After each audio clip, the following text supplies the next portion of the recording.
The woman's hands will not stop shaking. She is sitting in the front row. Seat number 3. Her fingers are wrapped around a small wooden box that she holds in her lap like it is the only thing keeping her alive. She is not crying. She is not speaking. She is just shaking. Oprah notices her within the first 90 seconds of the show. Something about the way this woman holds herself. Something about the way her eyes are fixed on the stage. Something about the way her entire body vibrates with a frequency that seems to come from somewhere deeper than nerves. Oprah tries to continue with her opening remarks. She reads the teleprompter. She smiles at the audience. She welcomes everyone to the show. But her eyes keep drifting back to seat number 3. The woman is in her late 50s. Gray hair pulled back in a simple ponytail. No jewelry. No makeup. A plain black dress that looks like it has been worn many times before. And that box. Small. Wooden. Worn smooth by years of handling. Held so tightly that her knuckles have gone white. Oprah stops mid-sentence. The teleprompter keeps scrolling, but she is no longer reading it. 400 people watch as Oprah Winfrey walks to the edge of the stage and looks directly at the woman in seat number 3. Mom, Oprah Zeiss. Her voice is gentle but clear. Are you all right? The woman looks up. Her eyes are dry but hollow. Empty in a way that speaks of a grief too vast for tears. She opens her mouth. She tries to speak, but no words come out. Only a sound.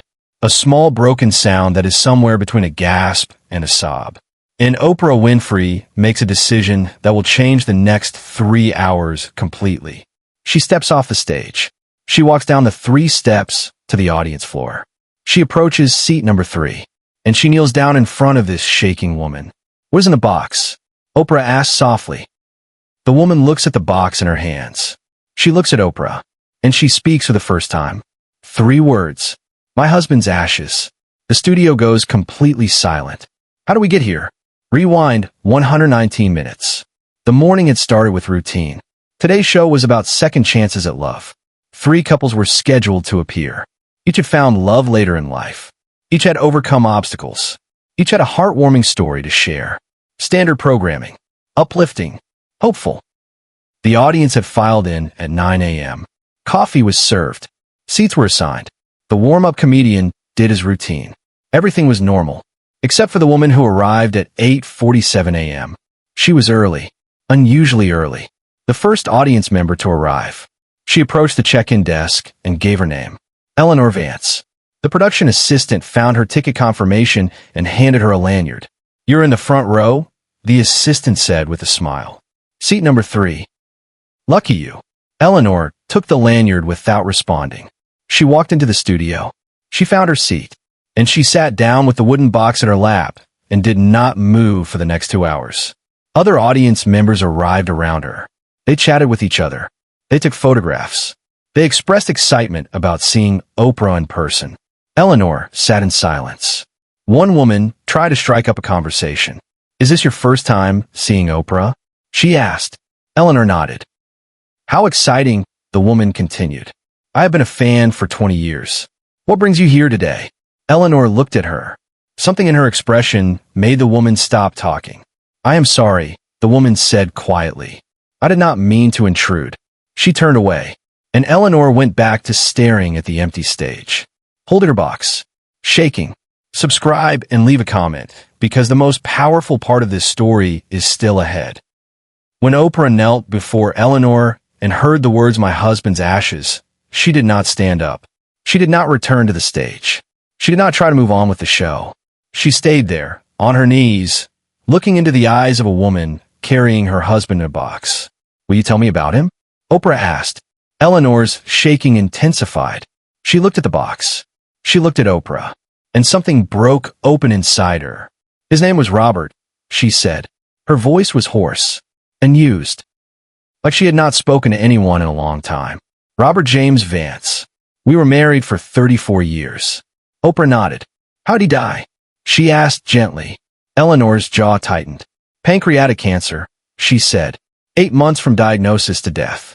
8 months of watching the strongest man I ever knew disappear piece by piece. She clutched the box tighter. He died 11 months ago, she continued, and I have not been able to let him go.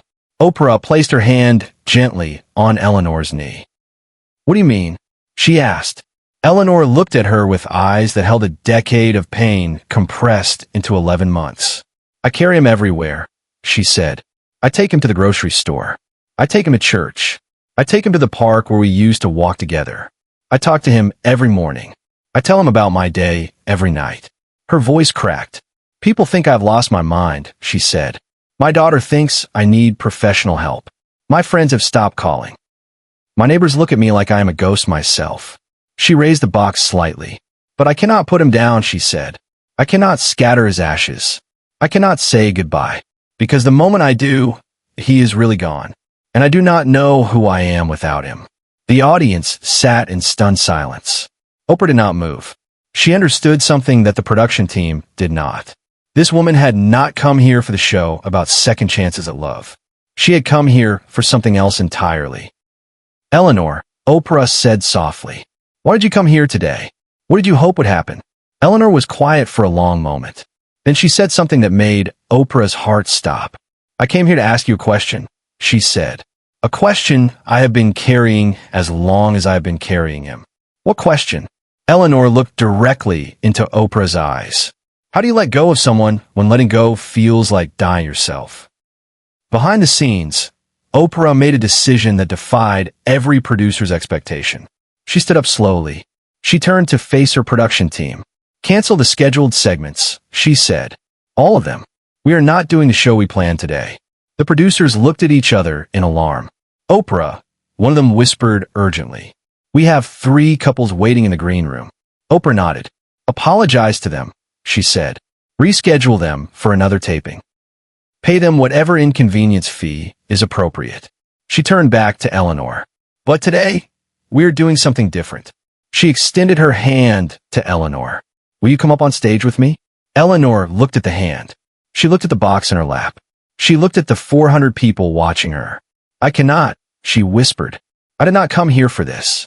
I just wanted to ask you a question from my seat. I did not want to be on television." Oprah knelt again.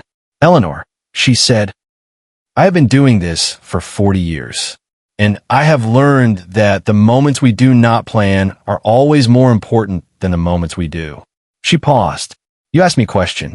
How do you let go when letting go feels like dying? That is the most important question anyone has ever asked me on this show. And I think the answer is too big for seat number 3. I think the answer requires more space." She squeezed Eleanor's hand. "Will you trust me?" Eleanor's shaking slowed slightly. She looked at the box. She looked at Oprah. And she made a decision that would change both of their lives. "Okay," she whispered. "Okay. This is the moment no one in the studio and no one watching at home ever saw coming." Oprah helped Eleanor to her feet. They walked together toward the stage. Eleanor climbed the 3 steps slowly, holding the box against her chest like a shield. Oprah guided her to the interview chairs. They sat down. The cameras adjusted. The audience leaned forward. And Oprah asked a question she had never asked before. "Eleanor," she said, "would you introduce me to Robert?" Eleanor blinked. "What do you mean?" "I mean, tell me about him," Oprah said. "Not about his death. Not about his illness. About him. Who is he?" Eleanor looked at the box. For a moment, Oprah thought she would not answer. But then something shifted in Eleanor's face. The tight mask of grief loosened. And underneath it, there was something else. Love. "He was a carpenter," Eleanor said. "Built furniture by hand. Tables and chairs and bed frames that will last 100 years. He used to say that he wanted to make things that would outlive him." She smiled slightly. "He was terrible at dancing," she continued. 2 left feet. "But every anniversary, he would put on our wedding song and make me dance with him in the kitchen anyway. He would step on my toes and apologize and then do it again 10 seconds later." The audience laughed softly. Eleanor continued. "He was afraid of thunderstorms," she said. "This big, strong man who could build anything with his hands. And he was terrified of thunder. He would never admit it. He would pretend he wanted to check on the windows or the roof. But I knew, and I would always find reasons to be near him during storms." Her eyes were wet now. "He called me Ellie," she said. "No one else calls me that. Just him." And sometimes in the middle of the day, for no reason at all, he would find me in whatever room I was in, and he would say, "I love you, Ellie." And then he would just go back to whatever he was doing. Like it was nothing. Like it was just something he needed to say out loud. The tears were flowing now. I never got to say it back, she said. The last time. He said it to me the morning he died. "I love you, Ellie." And I was so tired, so exhausted from months of caring for him. And I just nodded. I did not say it back. I just nodded. And 3 hours later he was gone. Her shaking intensified. "That is why I cannot let go," she said. "Because I never said it back. Because the last words I spoke to my husband were not 'I love you too.' They were just a nod. A tired nod from a tired woman. And now I will carry that silence for the rest of my life." Share and subscribe. Make sure this story is never forgotten. Oprah was quiet for a moment. The studio was silent. 400 people held their breath. Then Oprah did something she rarely did. She shared something from her own life. "Eleanor," she said, "can I tell you something?" Eleanor nodded. "I have spent my entire career talking to people about their pain," Oprah said. "I have sat with survivors of the most unimaginable tragedies. I have held the hands of mothers who lost children and husbands who lost wives and people who lost everything." She paused. "And do you know what I have learned?" Eleanor shook her head. "Grief does not follow rules," Oprah said. "It does not follow timelines. It does not care about what is healthy or normal or appropriate. Grief is love with nowhere to go. And when you have loved someone for 34 years, there is a lot of love with nowhere to go." She leaned forward. "You think you failed Robert because you did not say 'I love you' back," she said. "But Eleanor, you loved that man with every breath you took for 34 years. You showed up for him every single day of his illness. You held him. You cared for him. You witnessed his final moments." She shook her head. A nod from a tired woman is not a failure. It is a testament. It is proof that you gave everything you had until there was nothing left. Robert knew that. He knew it when he said, "I love you" that morning. He was not asking for a response. He was giving you a gift. One last gift before he left. Eleanor was sobbing now. "But I should have said it," she cried. "I should have made the effort." Oprah took her hands. "Eleanor," she said firmly, "look at me." Eleanor looked up. "You are sitting on a stage in front of 400 people carrying your husband's ashes because you cannot bear to be separated from him," Oprah said. "If that is not love, I do not know what is. If Robert is anywhere where he can see you right now, he is not thinking about Nod. He is thinking about this. About a woman who loved him so completely that she has carried him everywhere for 11 months. She squeezed Eleanor's hands. "That is what love looks like," she said. "Not words, actions. And you have been acting out your love every single day since he died." Eleanor's shaking began to slow. Her breathing began to steady. Something was changing in her face. The grief was still there. But underneath it, something else was emerging. Not peace exactly, but the possibility of peace. Oprah leaned back. "Now," she said gently, "I want to ask you something, and you do not have to answer, but I want you to think about it." Eleanor nodded. "You asked me how to let go when letting go feels like dying," Oprah said. "But I want to reframe that question. What if letting go is not about saying goodbye? What if letting go is about changing how you carry him?" Eleanor looked at the box. "What do you mean?" she asked. Oprah gestured to the wooden box. "Right now, you're carrying him physically," she said. "You are carrying him in a box that you take everywhere. And that box has become your entire relationship with him. When you look at it, you see his ashes. You see his death. You see your fear of losing him." She paused. "But what if you could carry him differently? Not in a box, but in your heart? Not as ashes, but as memories? Not as death, but as life?" Eleanor's eyes widened. "I do not know how to do that," she whispered. Oprah nodded. "I know," she said, "and I think that is why you came here today. Not because I have the answer, but because you needed someone to help you find it." She turned to the audience. "I want to try something," she said. "Something we have never done before on this show." She looked back at Eleanor. "Would you let me help you say goodbye?" Eleanor's shaking returned. "I cannot," she said. "I have tried. For 11 months I have tried. I cannot do it." Oprah shook her head gently. "You cannot do it alone," she said. "That is true, but you are not alone anymore." She gestured to the audience. There are 400 people in this room who just listen to you talk about the love of your life. 400 people who felt your pain. 400 people who are ready to help you carry it. She squeezed Eleanor's hands. Let's help you, Ellie. The use of a nickname broke something open. Eleanor looked at Oprah. She looked at the audience. She looked at the box. And she made a choice. Okay, she whispered. Help me. What happened next has never been replicated on television. Oprah asked the audience to stand. She asked them to form a circle around the stage. 400 people rose from their seats. They moved slowly, quietly, reverently. They surrounded the stage like a protective embrace. Oprah guided Eleanor to the center of the stage. They stood together. Eleanor held the box in trembling hands. Oprah spoke. Eleanor, I want you to open the box. Eleanor's eyes went wide with fear. I have never opened it, she said. I have carried it everywhere, but I have never looked inside. I know, Oprah said, but I think it is time.